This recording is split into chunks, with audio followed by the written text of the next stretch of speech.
وقت کی وقت پر قدر کریں، کیونکہ وقت کے پاس اتنا وقت نہیں کہ آپ کو دوبارہ وقت دے سکے۔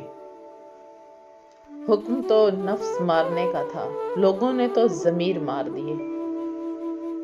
دکھ بھیس بدل بدل کر آئیں گے، خوش امیدی سے ان بہروپیوں سے لڑنا ہوگا، مقابلہ کرنا ہوگا اور جیت جانا ہوگا۔ انسان کو اتنا بہادر ضرور ہونا چاہیے کہ اگر وہ کہیں کوئی کوتاہی کر دے تو اسے خود پر سوار نہ کر لے۔ کوتاہیوں پر شرمندہ ہونا چاہیے، لیکن اس شرمندگی کو عذاب میں نہیں بدل لینا چاہیے۔ کسی بھی وجہ سے گناہ نہ کرو، کیونکہ وجہ ختم ہو جائے گی، گناہ نہیں۔ نفس تمہیں گناہ کی دعوت بھی دے رہا ہو تو اللہ کی نظر سے حیا کر اور اپنے نفس سے کہہ دے، بے شک جس نے اندھیروں کو پیدا کیا ہے وہ مجھے دیکھ رہا ہے۔ کچھ لوگ اللہ کے در کے لیے ہی پیدا کیے جاتے ہیں۔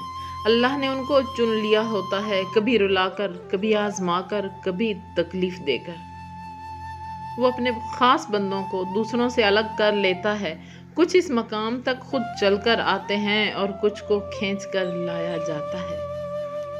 اور انسان نہیں جانتا کہ اللہ کب کب، کہاں کہاں اور کس کس طرح اپنے بندے کو اپنے بندوں کے شر سے بچاتا ہے۔ زندگی کی تمام مشکلات رب العزت کی طاقت کا ثبوت ہیں، کبھی ہماری مدد کرنے کے لیے، کبھی ہمیں درست کرنے کے لیے اور کبھی ہمیں یہ یاد دلانے کے لیے کہ ہم خاک ہیں۔ ہر کسی پہ بھروسہ نہ کریں، کیونکہ چینی اور نمک کا رنگ ایک جیسا ہوتا ہے۔